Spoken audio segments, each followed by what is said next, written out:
Hola, muy buenos días. Bienvenidos a esta segunda jornada del quinto Congreso contra la pobreza y la exclusión social que celebra EAPN. Muchas gracias también a la Fundación ONCE por acoger esta segunda jornada. Ya en la de ayer hubo intervenciones muy interesantes y yo creo que la de hoy también promete. Como todos sabemos los que estamos aquí, la pobreza, la exclusión y la desigualdad en Europa constituyen uno de los grandes problemas del momento, problemas crecientes que no terminan de resolverse por mucho que vayan creciendo los datos macroeconómicos. Tiene que ver con la organización social, con la organización económica, con la organización política. Todos tenéis los datos en la cabeza, pero a modo de introducción me gustaría recordar que de acuerdo con los índices, estamos hablando de que más o menos 1 de cada 5 europeos está en riesgo de pobreza, 1 de cada 4 españoles también lo está. Todos sabemos que apenas a 15 kilómetros tenemos la Cañada Real Galiana, donde por tercer año consecutivo hay niños que han pasado el invierno sin luz. Y sabemos que muchas de las cosas que ocurren simplemente tienen que ver con decisiones políticas que pueden suponer un cambio radical en la vida de las personas. Precisamente el 9 de junio tenemos elecciones europeas y es un marco en el que también el marco comunitario en el que también tiene incidencia en el día a día de los países y puede ayudar o puede contribuir a que las desigualdades se amplíen o las desigualdades se reduzcan. Para eso tenemos aquí, en este diálogo introductorio, sobre compromisos en la protección de los derechos sociales en el nuevo marco comunitario, entre la utopía y la realidad, es como se llama esta conversación. Tenemos a Susana del Río Villar, que es doctora en Ciencias Políticas, directora del ciclo Conversaciones SUE, Retos para la nueva legislatura europea 24-29, que es la que arranca este mismo año, en unas semanas, y es consejera académica de FIDE. También contamos con Karelin van der Hoven, vicepresidenta de APN Europa. La idea es que ellas hagan una breve introducción, un breve comentario sobre este marco de debate, que luego podamos tener una conversación y también que los que estáis aquí podéis participar en ella. Entonces, por favor, Susana, si puedes ser la primera. Bueno, en primer lugar, muchísimas gracias, Andrés, por la presentación. Estoy encantada de estar aquí en compañía de Caroline, un honor. Y muchísimas gracias, por supuesto, EAPN España, EAPN Europa, a Carlos Usías, a Marcelo Ronchi, a Javier Ormazábal por la invitación y, por supuesto, a todo el equipo. Yo, antes de comenzar, decir que mi tesis doctoral sobre participación de la sociedad civil en la construcción europea desde la CIC 96 hasta el proyecto de Constitución Europea, analicé las contribuciones de organizaciones, de redes, de plataformas de la sociedad civil europea. Y EAPN, en todo el trabajo de 5 años de elaboración de mi tesis, entre 1998 y el año 2002, estuvo siempre en un lugar prioritario. Porque yo creo firmemente que la erradicación de la pobreza y la lucha contra la exclusión social es una misión que debe ser permanente, continua, forjadora de consensos, transversal, supranacional y que debe estar entre las prioridades, como digo, continuas, permanentes de todos los Estados miembros de la UE, de sus gobiernos, sean del color que sean, y también, por supuesto, de las instituciones europeas.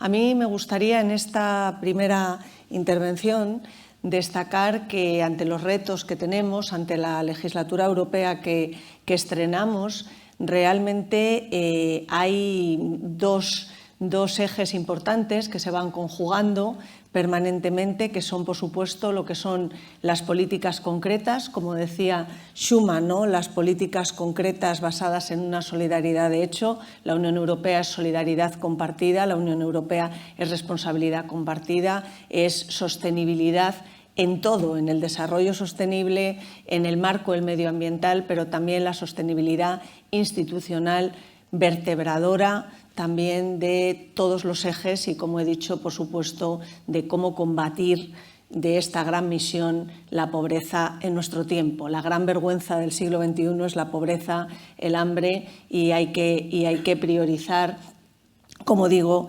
esta gran misión. ¿Qué tenemos? Tenemos, por una parte, las políticas concretas. Por ejemplo, quiero destacar ahora dos, pues el Fondo Europeo de Adaptación a la Globalización de 2021 me parece muy, muy importante, y más en el tiempo que vivimos, en el despertar geopolítico de la Unión Europea, en una Unión Europea que está manteniendo ahora su dirección y su objetivo a una autonomía estratégica abierta que le permita no solo desde los ámbitos de seguridad y defensa, sino a otros muchos sectores, seguir avanzando y seguir posicionándose en el marco global, fundamentalmente en relación a valores, fundamentalmente enraizada permanentemente a su carta, a nuestra Carta de Derechos Fundamentales de la Unión Europea, vinculada jurídicamente a nuestro Tratado de Lisboa, nuestro tratado en vigor. Ahí también tenemos un gran faro en relación a la lucha contra la pobreza y la exclusión social, con los enunciados de dignidad, libertad, igualdad y solidaridad en el marco de la ciudadanía y de la justicia.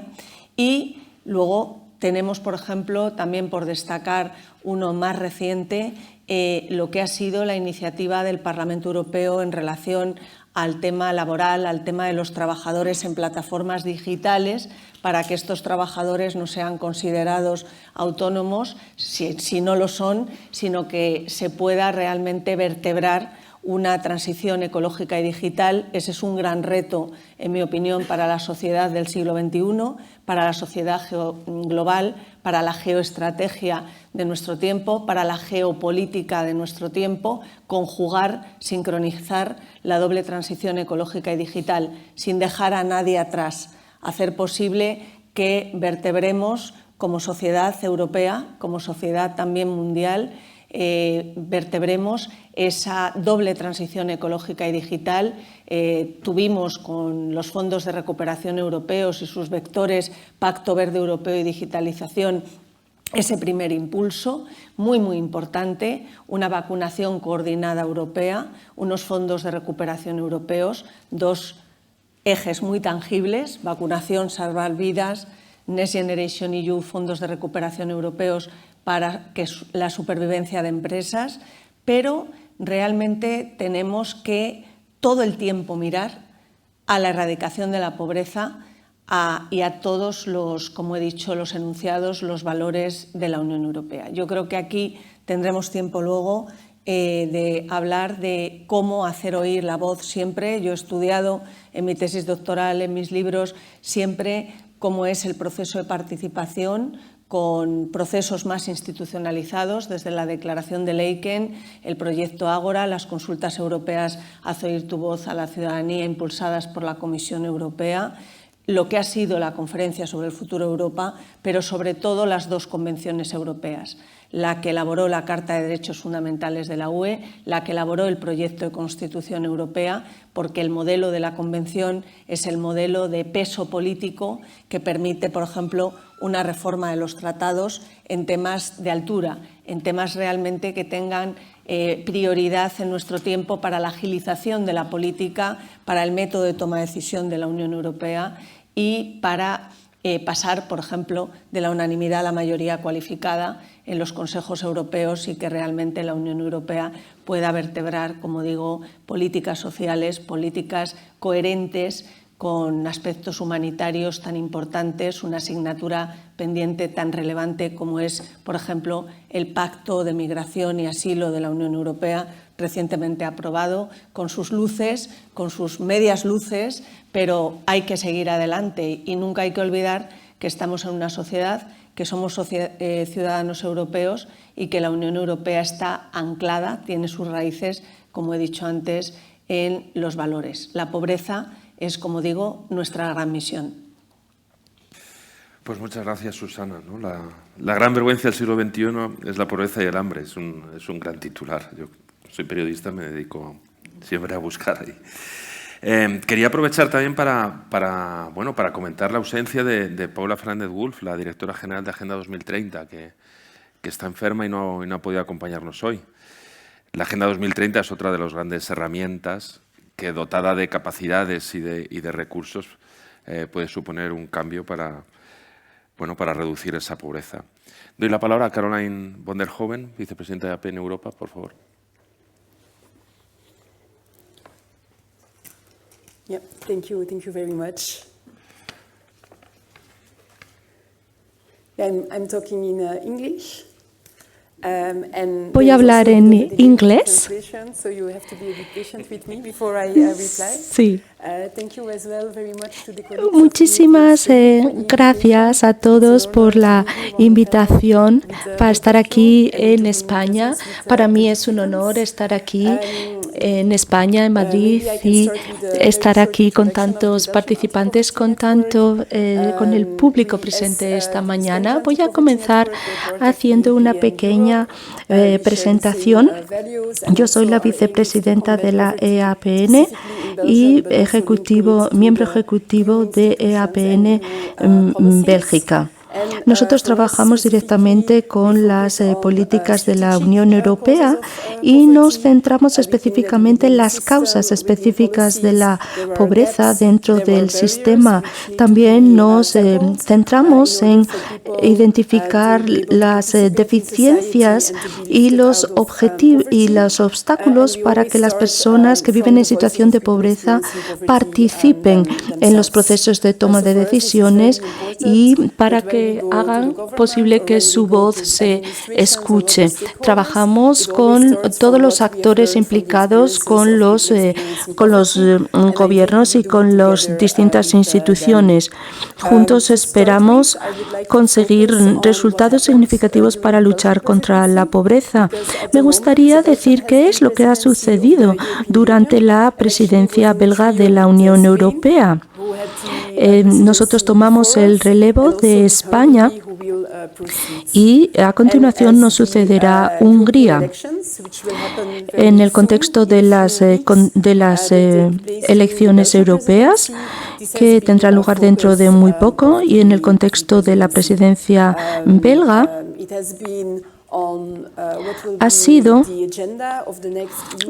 se ha creado una agenda también junto con la Comisión y con el Parlamento Europeo que será seguida de forma conjunta.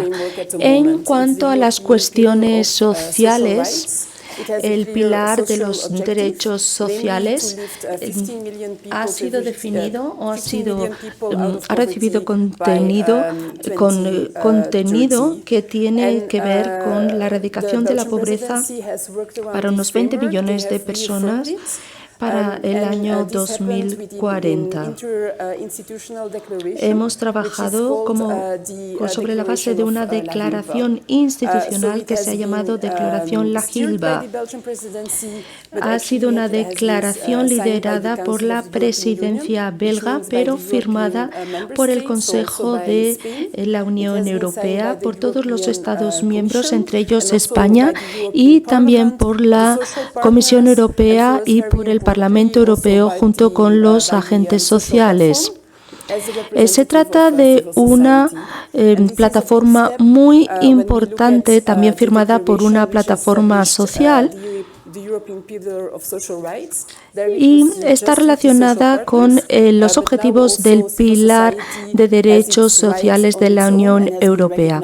Se establece que los derechos sociales y los derechos cívicos deben ser respetados y la sociedad civil será un actor fundamental. Lo que en esta declaración de La Gilba se establece el marco de lo que debe ser la agenda postelectoral. El pilar de los derechos sociales de 15 millones de personas fuera de la pobreza es uno de los objetivos y se establece también un plan de acción para la implementación del pilar de los derechos sociales. Se definen las acciones para que este marco de acción se convierta en una realidad. Hemos trabajado también en la definición de una serie de prioridades sociales presentadas por la presidencia belga que tienen que ver con la garantía para los niños y con el establecimiento de salarios mínimos. Hemos trabajado con personas en situación de pobreza y, de hecho, vamos a seguir trabajando con la misma metodología a nivel europeo. ¿Por qué? Porque después de las elecciones, en el 15 de junio, se va a celebrar una reunión muy importante, un congreso, el Congreso de Personas que experimentan situación de pobreza, en el contexto de la Comisión Europea. Es una iniciativa de la Comisión Europea. Y la presidencia belga ha establecido como prioridad incluir a las personas en situación de pobreza en el sistema de toma de decisiones. Por lo tanto, vemos cómo este evento institucional de la presidencia belga va a recibir contribuciones de los ministros de Asuntos Sociales de Belga. Lo que vimos es que las personas en situación de pobreza en muchos países de la Unión Europea, Bélgica, España, etcétera, países en los que la EAPN está presente, se reunirán para hablar sobre las propuestas sobre estas 4 prioridades definidas previamente y proporcionarán contenido al plan de acción. De manera que ya está definido el marco, que es la declaración de Lifulpa, y ahora tenemos que añadirle contenido, darle contenido. Y eso es lo que se va a hacer durante la reunión que va a tener lugar el 14 y el 15 de junio en Bruselas, en la que participarán personas en situación de pobreza. Concluiré diciendo que para nosotros, para el futuro, para la agenda social, es muy importante poner la agenda social a nivel de las otras agendas de la Unión Europea. Me refiero a la transición verde, a la digitalización, etcétera. Que estas políticas y estrategias son muy importantes, que intentan solucionar los principales desafíos de la sociedad. También sabemos que en el caso de la digitalización, del cambio climático, la transición van a tener un gran impacto en toda la población, pero especialmente va a ser muy duro para las personas que están en una situación de pobreza y van a crear más barreras y una mayor desconexión, dejando a estas personas atrás, y esto no debería suceder. Por lo tanto, es muy importante que la agenda social se ponga al mismo nivel que estas otras políticas que está preparando la Unión Europea. Muchas gracias, Carolina. Un montón de elementos interesantes. Es verdad que la declaración de ULPA, que es una declaración sobre social para elevar lo que tú decías, el pilar social de la Unión Europea al mismo nivel que el resto de políticas. Pero claro, Susana también comentaba, claro, son acciones concretas que se pueden desarrollar en el ámbito europeo para reducir la pobreza. Pues la decisión sobre las plataformas, sobre los riders, que se está convirtiendo en ley europea. Los salarios mínimos que comentaba Caroline, es verdad que son recomendaciones, pero no todos. Digamos que el marco europeo no puede obligar a que todos los países tengan salarios mínimos, pero sí puede atajar otras cosas, como decíamos, que son ayudas concretas o que son los fondos de recuperación, que son en que se aplican con los hitos que tienen en cada país, las garantías familiares, etc. A mí lo que me gustaría hablar con vosotras es, efectivamente, las cosas urgentes que se pueden ir haciendo, concretas y que están pendientes desde el ámbito europeo, ¿no? ¿Cómo se puede aterrizar esa Agenda 2030, cómo se puede aterrizar esto que estamos hablando de equiparar el pilar social con otras prioridades, como la transición digital, la transición verde, que también tiene mucho que ver con el empobrecimiento. El cambio climático genera pobreza, también genera migraciones de víctimas del cambio climático.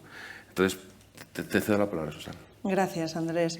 Bueno, enlazando con la intervención de Caroline, para que la agenda social, ¿no?, el pilar social europeo, todo lo que tiene que ver con hacer oír la voz de todo el pilar social europeo, pero también que esté al mismo nivel en la agenda política, al mismo nivel en todo lo que tiene que ver con el método de toma de decisión de la Unión Europea.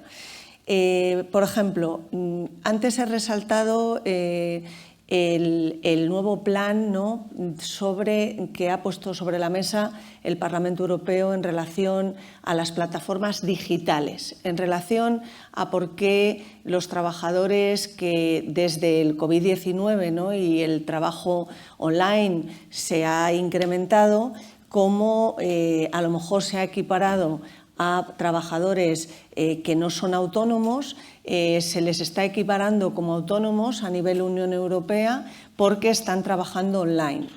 Esto es muy importante porque nos hace ver cómo el parámetro, el vector de la digitalización requiere ir mucho más allá. Tenemos la primera normativa europea, la ha aprobado estos días el Consejo Europeo, ya estaba aprobada por el Parlamento Europeo y la Comisión, sobre inteligencia artificial.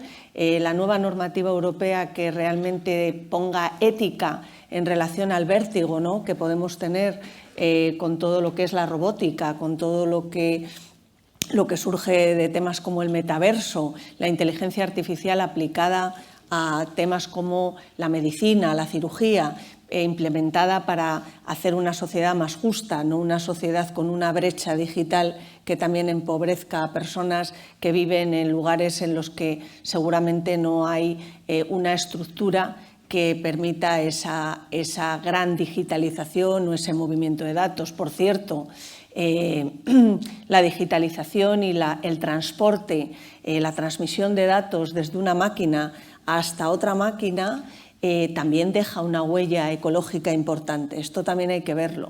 Ha comentado Andrés, ¿no?, todo lo que es el empobrecimiento que también puede estar detrás de esa transición ecológica.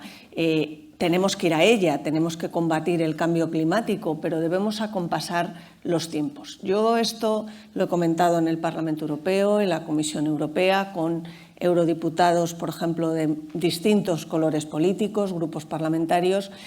¿Por qué? Porque estamos viendo, lo hemos visto con las protestas de los agricultores españoles, europeos, que el modelo regulatorio europeo no debe perder un ápice de su sello regulatorio vertebrador de valores, vertebrador y dando luz a lo que son los derechos, Europa con derechos, lo que es la Carta de Derechos Fundamentales de la Unión Europea, y al mismo tiempo tiene que ir acompañando a los tiempos, ¿no?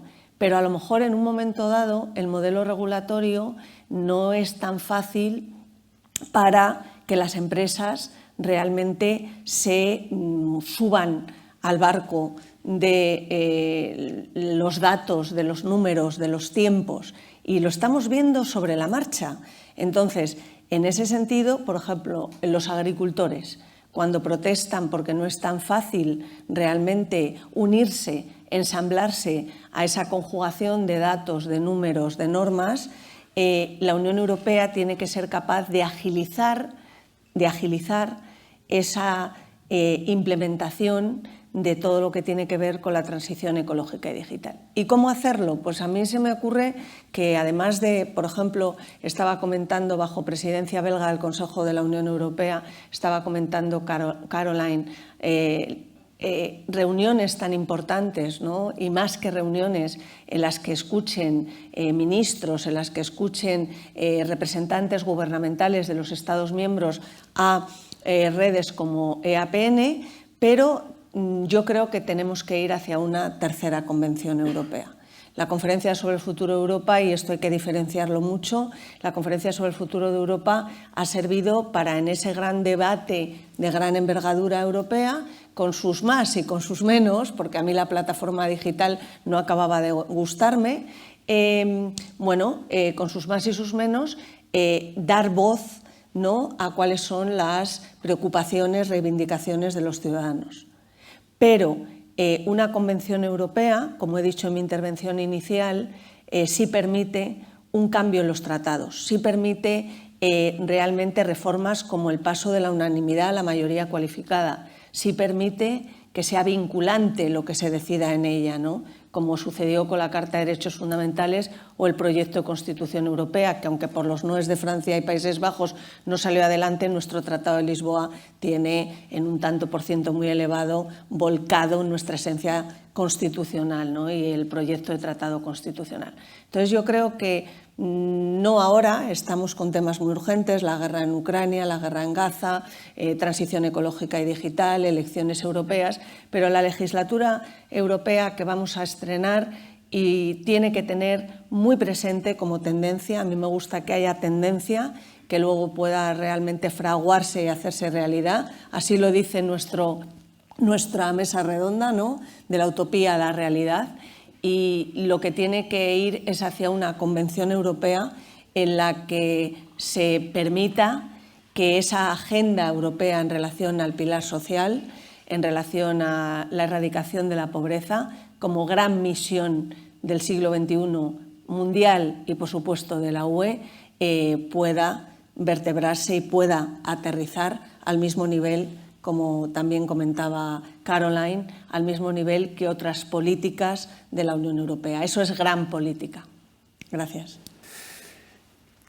A ver, en relación a esto que estamos comentando, la pobreza y la desigualdad, estamos hablando de participación de la gente en las políticas locales, nacionales e incluso europeas a través de la Conferencia de Europa, pero también de una convención. Sin embargo, lo que sí que estamos viendo, o en paralelo a esta reflexión, es que la pobreza y la desigualdad genera dificultades para la participación en política. Es decir, la democracia también se ve erosionada en la medida en que la pobreza y la desigualdad genera dificultades para participar políticamente de las personas en situación de pobreza, y también porque digamos que el otro lado de la pirámide también hace suyas las instituciones políticas. Quiero decir, cómo, no sé si es una reflexión ahora que estamos a punto de celebrar elecciones europeas, cómo afecta en la participación política o de qué manera las personas en situación de pobreza están separadas, desvinculadas, alejadas de las decisiones políticas y de la participación en política. Yeah, indeed, participation is very important. Sí, la participación es muy importante. Asegurarnos de que las personas en pobreza pueden ser parte del debate político, pueden ser parte de los procesos de toma de decisiones. Y esto es especialmente importante cuando hay elecciones. Es muy importante darles su espacio. Yo creo que, como habéis dicho, cuando las personas están en pobreza o en exclusión social, para ellos es mucho más difícil ser incluidos en los procesos políticos. Entonces, lo que es muy importante para nosotros en este sentido es que los procesos políticos se diseñen de una manera que permitan la participación de las personas que están en situación de pobreza. Es decir, que se les considere expertos por su experiencia, y esta experiencia vital debería valorarse al mismo nivel que la experiencia, digamos, de los científicos que se toman en cuenta en la toma de decisiones. Entonces también es importante, dentro del diseño para la participación de las personas que están en pobreza, es que el proceso de participación no es aislado, sino que se toman decisiones sobre este asunto, que hay procesos ya existentes y entonces luego en el último minuto se intenta incluir a las personas en pobreza. De esta manera no funciona porque así, bueno, puedes dar algunas sugerencias para hacerlo un poco mejor, pero no es una participación real, no es un proceso real participativo. Entonces, cuando se diseña o se evalúa, la participación debería estar ahí desde el principio. Las personas en situación de pobreza deberían tener la oportunidad de poder influir, poder tener impacto, participar en la agenda política y que se les dé suficiente tiempo para organizaciones como las organizaciones de APN para que se ocupen de este proceso, porque las personas que están en situaciones muy vulnerables y para ellos es muy difícil decir, bueno, la semana que viene a tal hora tienes que venir y esto no es así, esto es un proceso, hay que tener en cuenta sus circunstancias y que lleva tiempo, por lo tanto es muy importante dar suficiente tiempo para que las personas puedan participar en estos procesos. Y también quiero hacer hincapié en el término proceso, porque es un término que no es estático, sino que debe ser un proceso. Cuando se diseña el proceso hay que incluir a las personas, luego cuando se evalúa, cuando se implementa, también estas personas deberían estar incluidas. Y esto es lo que queremos conseguir con esta reunión de personas en situación de pobreza.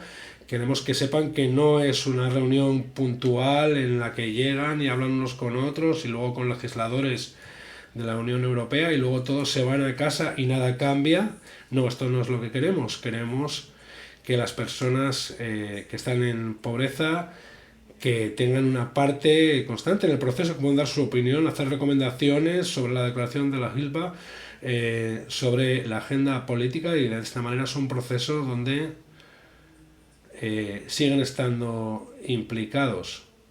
Y va a ser muy importante para la Unión Europea, por ejemplo, cuando van a hablar con eurodiputados o personas de la Comisión, es muy importante que participen estas personas y que escuchen las propuestas de las personas en situación de pobreza y por ejemplo, teniendo en cuenta las organizaciones de APN podrían ayudar en este sentido. Wally. Lo que acaba de comentar Caroline, porque es tocar tierra firme, es escuchar directamente a las personas que se encuentran en situación de pobreza y vulnerabilidad. Y aquí yo recuerdo en el primer Ágora del Parlamento Europeo, bueno, fui la relatora del primer Ágora y recuerdo que allí en Bruselas, entre los grupos de trabajo, uno era herramientas, otro derechos, otro deberes y otro horizontes, recuerdo que sí, que estaba EAPN, por supuesto, y se invitó a personas bueno, para que hablasen directamente, ¿no? Y fue una experiencia, a ver, que nos zarandeó a todos, ¿no? Entonces, yo creo que además aquí en la gobernanza multinivel europea también se trata de eso. Tenemos una gobernanza multinivel, ahora que la palabra gobernanza parece que está de moda, pero es que la Unión Europea es gobernanza multinivel y desde el Libro Blanco de la Comisión Europea del año 2006, ahí está, ahí está definida, ¿no?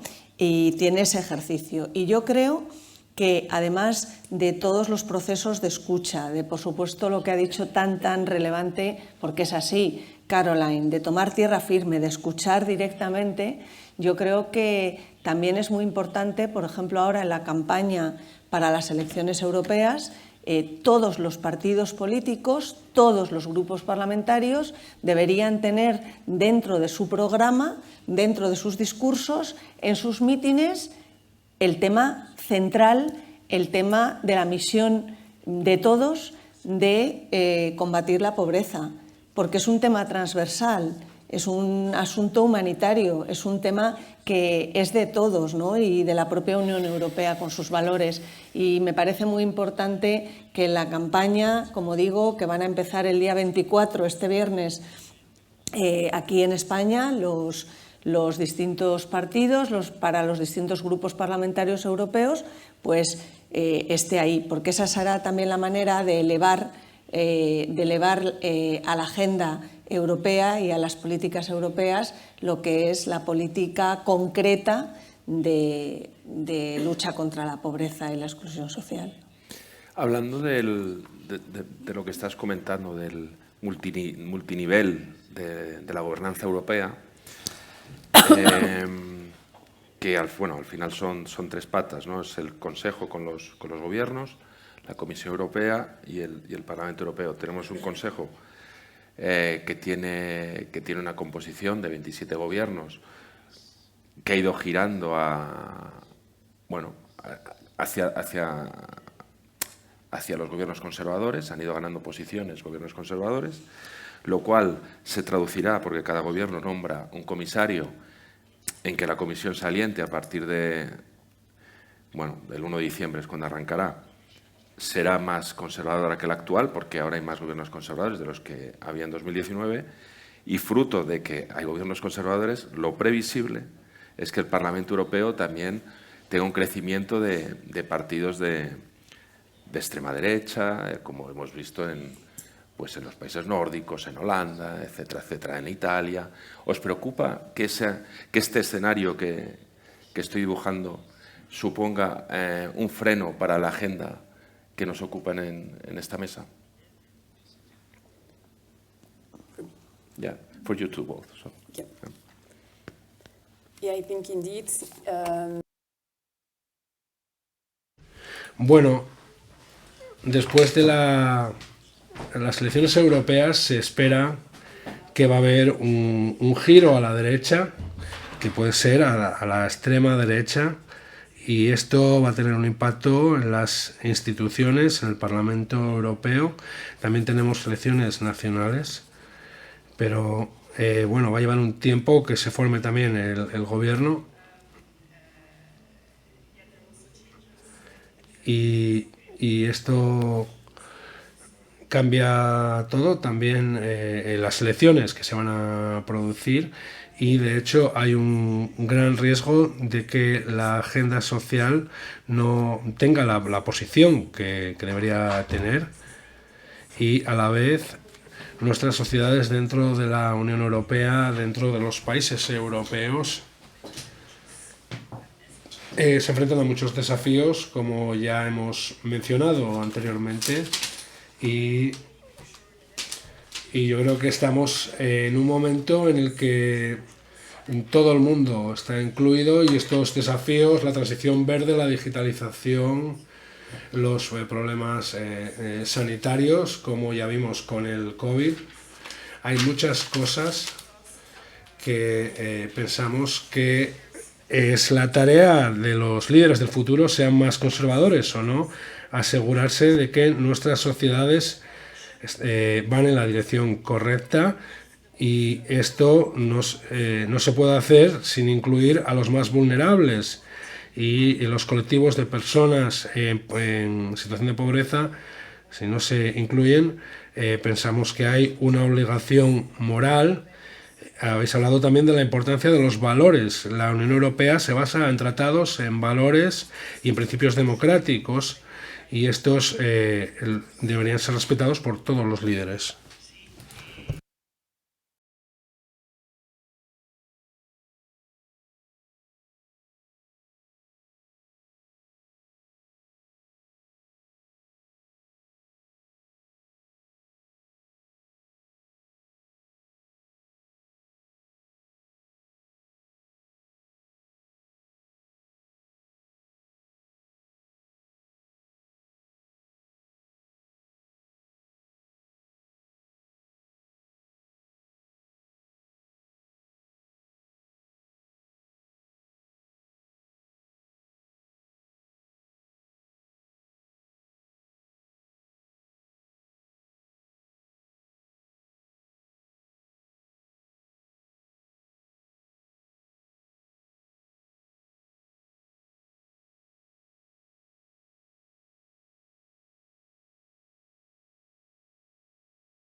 Bueno, voy a empezar yo.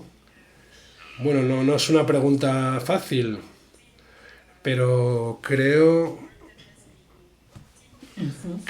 que con lo que se ha dicho sobre Europa, sobre su posición, sobre los derechos sociales, con la declaración de la GILPA y también con otras iniciativas europeas, como la recomendación sobre el ingreso mínimo vital y también otros beneficios, hay unas directrices claras y hay unas expectativas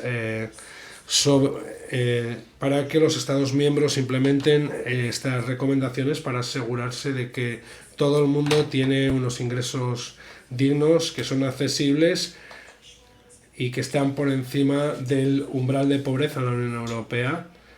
Por ejemplo, otro ejemplo es la garantía del niño, que también se ha mencionado, y también otras medidas y colaboraciones en lo social con organizaciones de la sociedad civil.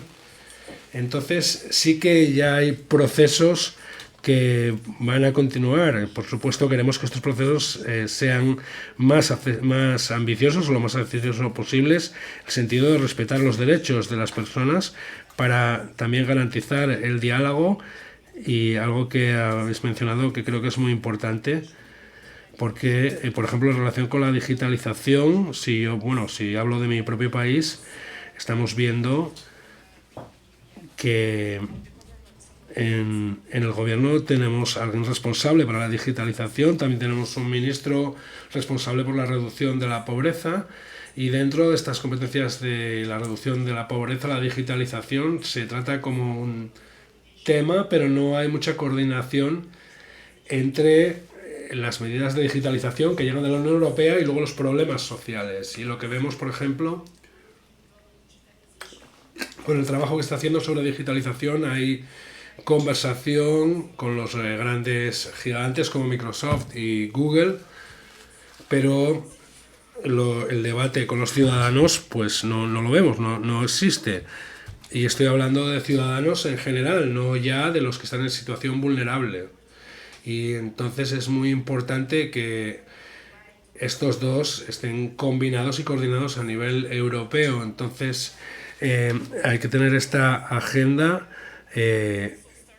que lleva mucho dinero, y también partimos del principio de que la digitalización es algo bueno, y bueno, que en realidad esto tampoco es así. Bueno, hay investigación sobre la digitalización que puede tener unas consecuencias ecológicas negativas y también consecuencias sociales negativas. Entonces necesitamos indicadores cualitativos, necesitamos la participación de los ciudadanos, especialmente de los más vulnerables, los que están en pobreza, los mayores, etcétera.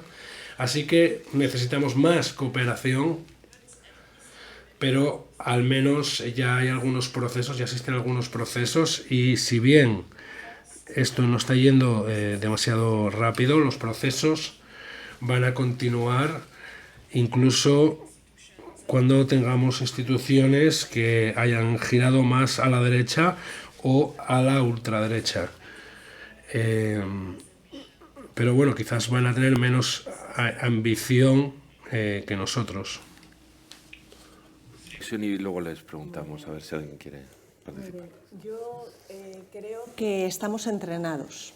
A ver, yo creo que esta legislatura ha entrenado a la Unión Europea, que cuando la Unión Europea se puso ante su propio espejo para ver qué podía hacer respecto a la llegada del tsunami del COVID-19, y cuando estábamos todos, que si nos llegan a decir que es una película de estas de ciencia ficción americanas, no nos lo habríamos creído, todos confinados, las calles, las plazas, todo paralizado.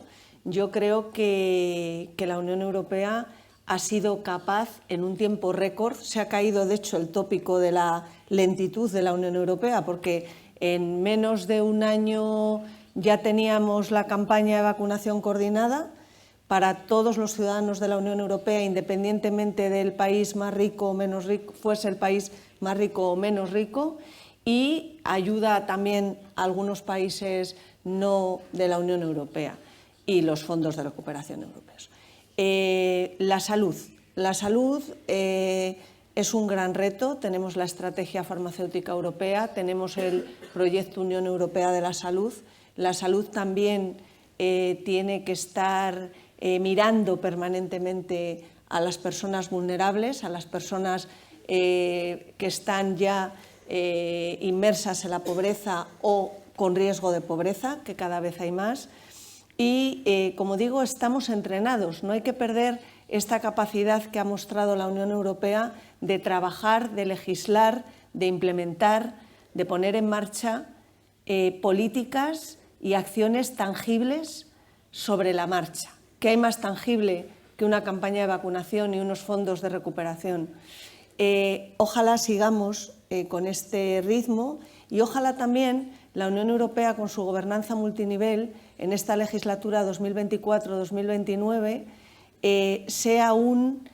tiene que trabajar mucho, tiene asignaturas pendientes, por supuesto, pero sepa seguir sincronizando y conjugando, por ejemplo, el que si los agricultores están reivindicando que no pueden sujetarse tan rápidamente a unos números, a unos datos que están implementándose con el Pacto Verde Europeo, con la transición ecológica y la transformación que conlleva, la Comisión Europea, nuestro gobierno, nuestro ejecutivo, nuestro gobierno europeo, sepa decir rápidamente, pues las tierras de barbecho, vamos aquí a flexibilizar un poco sus tiempos para que realmente se vea que estamos escuchando y nos estamos dando cuenta que igual en este tema tan concreto del tiempo de barbecho no estamos siendo muy realistas. Yo creo que conjugar el modelo regulatorio europeo con la realidad y conjugar el modelo regulatorio europeo y lo que es la Unión Europea, como he dicho antes varias veces, con políticas, vamos a decir así, políticas a favor de la lucha contra la pobreza y la exclusión social, yo creo que es importantísimo. Y que en esta legislatura europea, estando entrenados, no podemos perder este impulso que nos ha dado el ponernos ante el espejo, la catarsis que ha zarandeado al mundo y a la Unión Europea y que ha dado lugar a dos grandes hitos como es la campaña de vacunación y los fondos de recuperación Next Generation EU, que por cierto llevan implícitos la solidaridad intergeneracional en su propio concepto. Sí, sí. Yo creo que ya si os parece, si tenéis alguna pregunta, algún comentario los aquí presentes, algo que le queréis preguntar a... Sí, ahí, por favor. Hola, buenos días y muchísimas gracias por las intervenciones que me han parecido muy interesantes. Déjenme ironizar un poquito. Es una pregunta quizás irónica, ¿no? Cuando hablamos de la lucha contra la pobreza en Europa, ¿no? Pues siempre me da la impresión de que estamos hablando de la lucha contra la pobreza de nuestros pobres, de los europeos, ¿no? Tenemos un problema serio que es la migración, que toda la legislación que se está haciendo es para que no entren estas personas a engrosar a nuestros pobres europeos. Eso va a estallar, tiene que estallar. ¿Cómo desde Europa se está analizando y viendo y visualizando este problema que a medio plazo hay que darle respuesta porque podremos sacar de la pobreza a muchísimos españoles, italianos, belgas, pero hay otros a nuestro alrededor que están presionando? Por favor, si los que participáis nos decís el nombre y... Sí, soy Rafael Verástegui y vengo en representación de la Asociación Alternativa en Marcha. Muy bien, gracias. Vale. Bueno, quien queráis, sí, responder. ¿O qué hacemos? ¿Recuperamos varias? Venga, sí. Si hay varias, recuperamos varias. Hola, buenos días. Gabriela Jorquera, de Fundación Secretariado Gitano. Tengo 3 preguntas. Intentaré hacerlas lo más rápida posible. La primera, se ha hablado sobre la importancia de la participación de personas con experiencia en pobreza. Y creo que me ha llamado siempre la atención lo poco que entendemos el funcionamiento de la Unión Europea y sus instituciones y lo mucho que la apoyamos. Esto pasa también porque a veces tenemos expectativas desmedidas con respecto a lo que la Unión Europea puede hacer frente a algunos temas. Quisiera pediros una reflexión sobre cómo podemos hacer para poder hacer llegar o poder explicar, divulgar de una mejor manera a personas que viven, que experimentan pobreza y que además, en el caso de población gitana, que experimentan niveles de exclusión social, de discriminación muy alta, ¿qué es lo que pueden esperar de las instituciones de la Unión Europea? ¿Qué es lo que la Unión Europea puede ofrecer? Además, pensando en el título, entre la utopía y la realidad, ¿cómo no generar? Porque la utopía, o sea, la Unión Europea es valores, principios, hay un núcleo utópico fuerte y eso también puede generar mucha frustración en las expectativas. ¿Cómo podemos trasladar lo que la Unión Europea puede ofrecer a la población especialmente excluida sin generar una inflación de expectativas que sabemos acaba inflando también el espacio que tienen los grupos políticos que son críticos y con lo que la Unión Europea puede hacer? Vale, estas son mezcladas en una de las dos preguntas. Y la segunda sería, me ha llamado, agradezco esta visión positiva y el rescate de lo que la Unión Europea, el entrenamiento en estos momentos difíciles, en estos años difíciles que hemos vivido y cómo la Unión Europea efectivamente ha reaccionado con valentía, con rapidez y asumiendo roles y espacios que hace algunos años habríamos entendido que son impensables. Cada vez enfrentamos temas que requieren, la pobreza es uno de ellos, la obesidad infantil, la discriminación, que requieren actuaciones transversales, no solo multiniveles, sino transversales, ¿no? Garantía Infantil es un buen ejemplo de ello. Incorpora salud, educación, comedores escolares, ¿no? Toca distintos temas con competencias muy distintas. Mi impresión es que es mucho más fácil la coordinación multinivel, es decir, que se coordinen en salud desde nivel europeo hasta nivel local, que la coordinación transversal, es decir, que se coordine salud con educación, ¿no? Y esto pasa a nivel, o sea, desde el nivel europeo hasta el nivel local. Enfrentamos cada vez más temas que requieren este tipo de coordinaciones transversales. ¿Cómo podemos hacer para que estas estrategias que desde Europa salen, que tienen cada vez más un enfoque transversal, logren hacerse realidad? Vale. ¿Alguna cosita más? Y habría una última y si queréis ya contestamos. Os pido brevedad, por favor, en las preguntas. Yo soy Marisa, soy una vecina de un barrio marginal, muy marginal, en Granada. No pertenezco de momento a ninguna organización, pero sí llevo 40 años viviendo en barrios marginales y viendo las situaciones de pobreza, especialmente con la gente sin techo de las calles. Aquí, cuando nuestro amigo Rafael, ha hablado, por supuesto, tengo contacto con todo tipo de gente sin techo en las calles, sin papeles, no importa de qué color, pero la realidad de la gente sin techo es que son invisibles. Tampoco he oído en ningún momento hablar de ellos aquí. Y me preocupa mucho porque tampoco oigo que en la Unión Europea se hable sobre esta gente o se den medidas para atenderlos. Son totalmente invisibles, no están empadronados porque no tienen casa, no existen, ni siquiera sabemos cuánto hay, pero lo que yo sí sé es que cada vez hay más. Entonces, para mí es muy importante que se haga muy visible la cantidad de gente enfermos de cáncer en la calle, gente de salud mental en la calle, en unas condiciones donde a veces delinquen para poder tener unos días una cama y una comida. O sea que no basta con las poquitas cosas que alguna gente caritativa hace de abrir un comedor, pero yo no veo que las políticas sociales en absoluto estén asimilando ni planteándose toda esta gente, que es mucha y cada vez más, y lo será más, que viven de forma inhumana. Los perros, los animales, hoy día están más protegidos que estas personas, con todo mi respeto al derecho animal. Gracias. Contestamos estas y...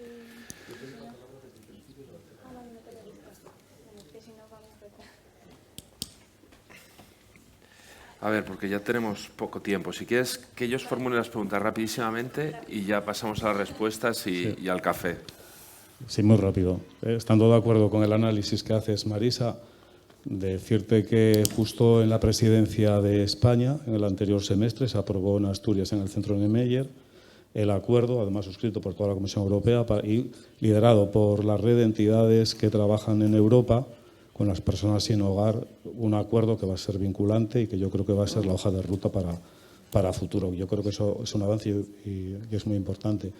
El optimismo. Hay optimismo. En el 2010 fue el año europeo de lucha contra la pobreza y la exclusión social, con unos objetivos cuantitativos de reducción en Europa de los índices de pobreza. Después de 10 años no se cumplieron, esto es más, aumentó.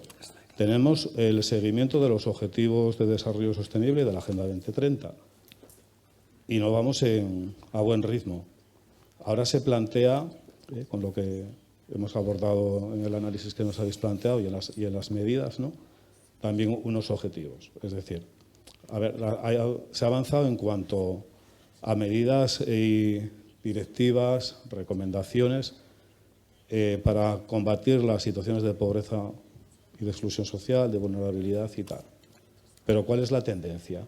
Si hay un poder económico que marca las pautas y convive con estas desigualdades sociales, porque son las que los están generando, ¿cómo desde el nivel político se puede solucionar si no hay una implicación de las grandes economías y de las grandes fortunas y de ese poder económico que es quien marca la batuta, ¿no? Entonces, ¿hay optimismo?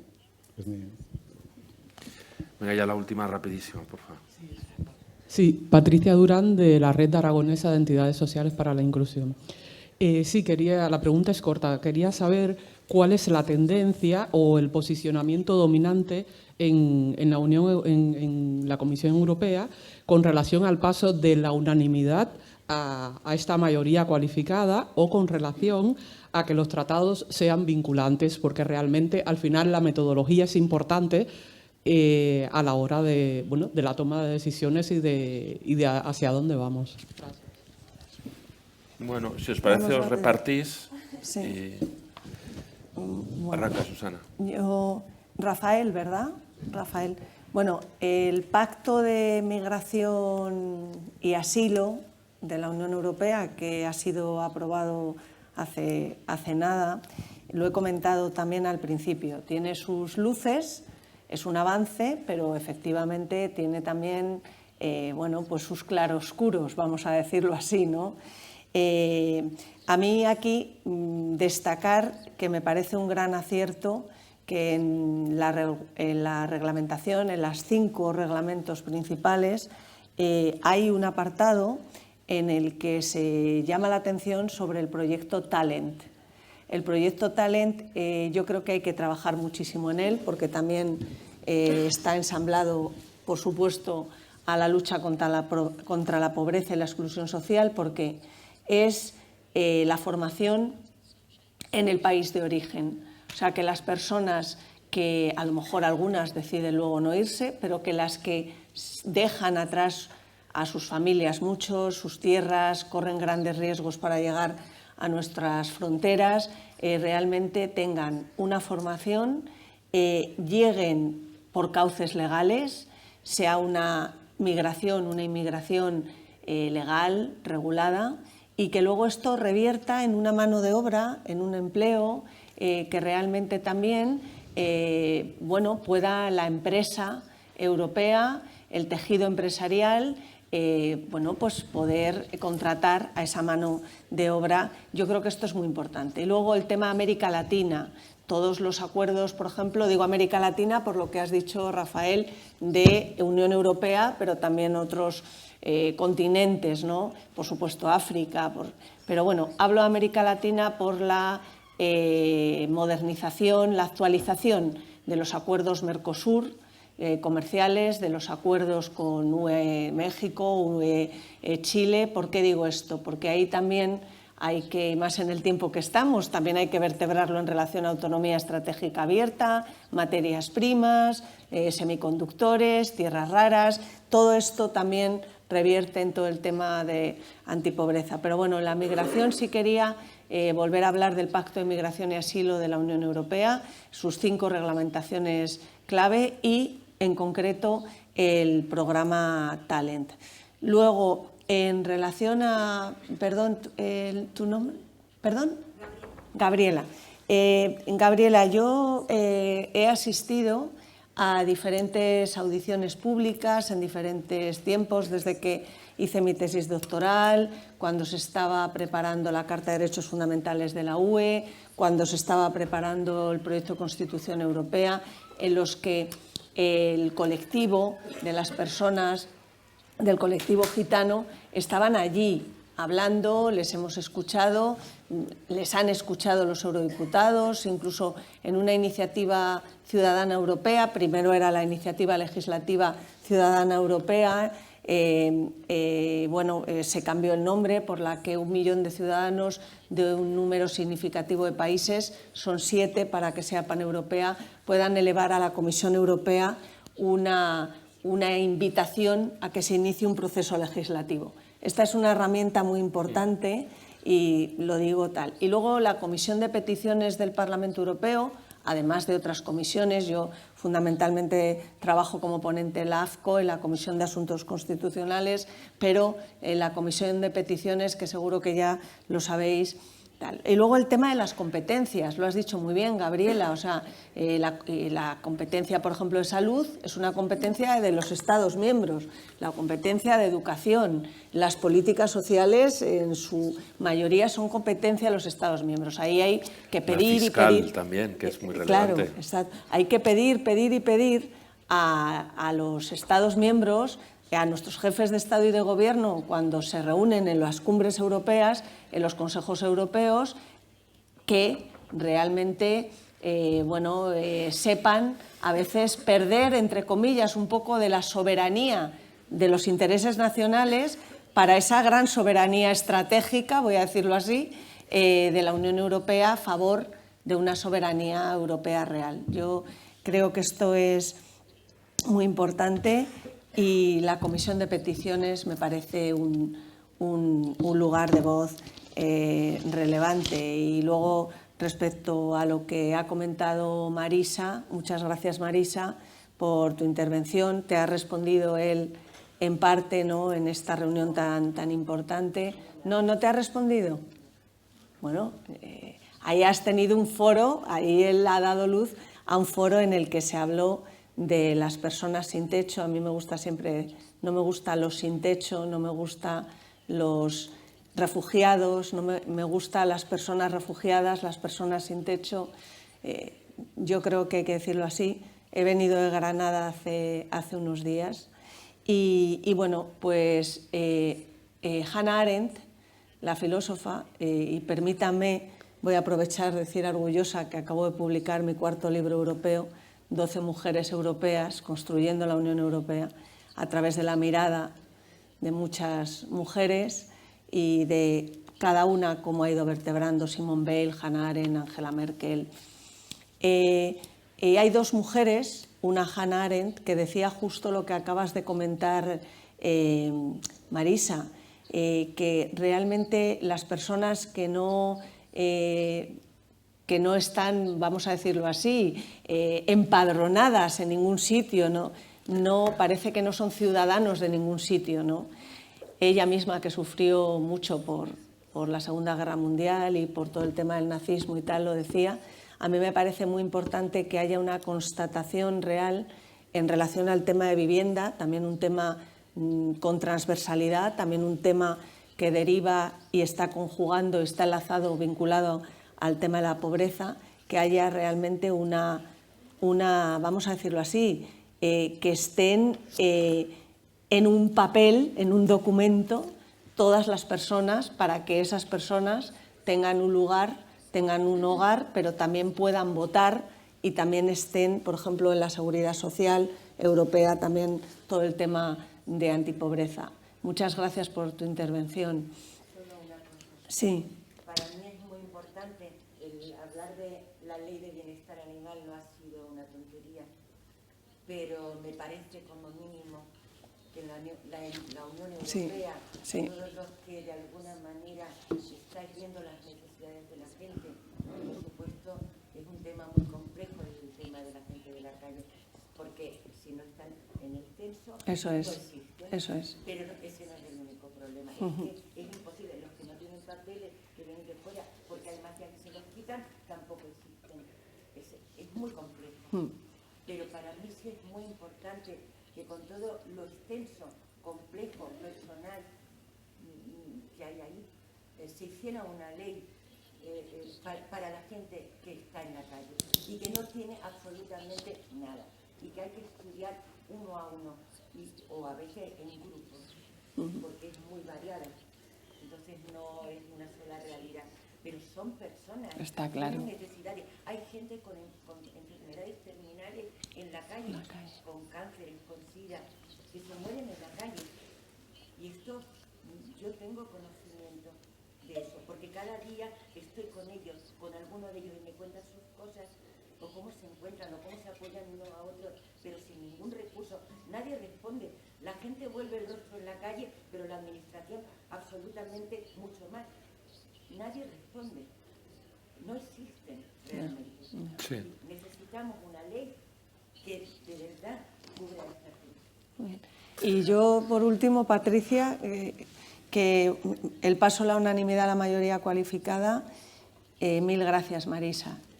Tienes razón. A ver, ¿cómo lo ve el Consejo Europeo? Pues unos lo ven bien, otros no lo ven tan bien. Esto está también enlazado al tema de las soberanías, de los intereses nacionales, etc.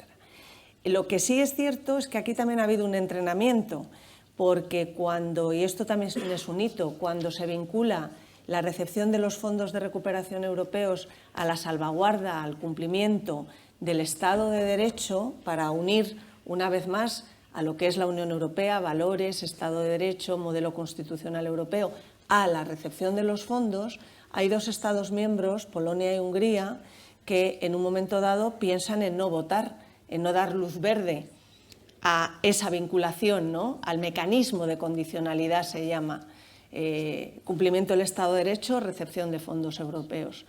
¿Qué sucede? Que ahí había pensada vamos a decir, una vía B para que si seguían ahí, que no iban a dar luz verde, pues bueno, es un tiempo excepcional, lo era más con la llegada del COVID-19 y había que dar luz verde. Ellos no se querían quedar fuera, porque ellos también necesitaban los fondos de recuperación europeos. Entonces votaron a favor, unanimidad. Luego ha habido penalizaciones, como sabemos. Pero yo creo que el propio devenir de la Unión Europea, y en esta legislatura se va a ver aún más con estos grandes retos, doble transición ecológica y digital, despertar geopolítico europeo, competitividad, reindustrialización de la Unión Europea de la salud y transversalidad, por supuesto, en el tema antipobreza. Yo creo que en la propia Unión Europea, y más si hay una ampliación, que es muy posible, tiene que, si quiere seguir profundizando en nuestro proceso de integración europea, tiene que pasar de la unanimidad a la mayoría cualificada para agilizar el método de toma de decisión de la Unión Europea y las respuestas, a veces urgentes, en temas, por ejemplo, como la guerra en Ucrania, autonomía estratégica abierta, política de seguridad y defensa europea. Tenemos ya que hacer una pausa, pero si quieres hacer una brevísima intervención final, Caroline. Y ya hacemos la pausa. So can I still give a reply to the questions or not? Sí, hombre. Sí. Puedo contestar. ¿Puedo contestar? ¿Me da tiempo a contestar? No, it's okay. But I'll keep it brief. Bueno, voy a ser muy breve. Se ha dicho algo muy importante que tiene que ver con las asociaciones locales que están trabajando, por ejemplo, con nosotros en Bruselas con la EAPN en Bruselas. Hay muchas personas que están documentadas, indocumentadas, que no tienen papeles, que vienen a nuestra asociación. Y tenemos trabajando con nosotros a expertos en migración, y lo que hacemos es que nos aseguramos de que ellos realmente participan en los procesos de toma de decisiones, porque existen muchos estereotipos hacia las personas sin papeles. Y ellos ven todos los días cómo sus derechos se ven vulnerados, y también ellos ven que no tienen acceso a los servicios sociales, que no tienen acceso a los servicios de salud. Y entonces la conversación aquí es distinta, es decir, podemos avanzar en ese sentido. Y como sociedad podemos asegurarnos de que se escuchan las voces de todos ellos. En cuanto a la situación de los romaníes, puesto que existe una gran distancia efectiva entre los decisores políticos, incluso a nivel nacional, y los ciudadanos, pero incluso más grande entre ciudadanos en situación de pobreza y de vulnerabilidad, considero que es cada vez más importante que haya buenas campañas de comunicación, que haya buen diálogo. Y un ejemplo, durante la presidencia belga se organizaron una serie de reuniones para asegurarnos de que había asociaciones que trabajaban y que a nivel local y que participaban en los procesos de toma de decisión y que participaban en la cooperación. En cuanto a las personas sin techo, muchísimas gracias por haberlo mencionado, porque considero que es un tema fundamental. Estoy totalmente de acuerdo. Las personas sin techo son invisibles a todos nosotros, y estoy totalmente de acuerdo con su propuesta de que haya mucha más regulación, que haya una normativa mucho más fuerte. En cuanto a combatir a las personas esta situación, existe un compromiso de acabar con las personas que viven en la calle para el año 2020-30. Existe una dinámica, pero está claro que tenemos que ser más ambiciosos y tenemos que trabajar mucho más en ello para conseguir nuestros objetivos. En cuanto al optimismo, debemos ser optimistas. ¿Hay razones para el optimismo? Bueno, hay dos ejemplos que nos infunden optimismo, y el primero sería el cómo desde Bélgica se gestionaron las consecuencias económicas del COVID y el impacto sobre las personas vulnerables. En Bélgica se tomaron medidas específicas para ayudar sobre todo a los más vulnerables, y también se proporcionaron beneficios y subsidios a las personas que tenían unas rentas más bajas. Se aumentaron las cuantías de las rentas mínimas vitales. Estos son dos ejemplos que nos muestran que se pueden conseguir logros políticos, que nos muestran cómo podemos conseguir un impacto positivo, y eso es importante decirlo en un foro como este, donde vemos a representantes de la sociedad civil, a académicos, a decisores políticos. Podemos ver cómo, si unimos todas juntos nuestra voz va a ser más fuerte, y podemos hacer llegar nuestra voz a los políticos, al Parlamento Europeo, para que se produzcan cambios efectivos y positivos para todos nosotros. Que si hay presión mediática, social, etcétera, pueden cambiar las cosas, y que al final todo depende de la voluntad política de los actores para que se produzca el cambio. Pues muchísimas gracias, Susana, muchísimas gracias, Caroline. A ti, Andrés. Tenemos 15 minutillos para un café y luego ya volvemos con las candidatas. Muchas gracias.